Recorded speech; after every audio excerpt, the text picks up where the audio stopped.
Fuj. Tak už toto nemôžem vypiť.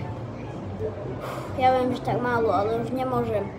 Som vypil 50 koulí. Robot Vlado 3000. Vypij prosím za mňa. Prepáčte, môj pán, ale nemôžem vypiť, lebo moje pravidlo je, že nemôžem piť žiadnu vodu. A tento je môj najväčší nepriateľ. Tak prepáčte, pane. Ale však trošku sa už ukľudní. Ty furt čo robíš? Ja som povedal, že môžeš, tak môžeš. So mnou nemôžeš riešiť. Tak tu máš a pí.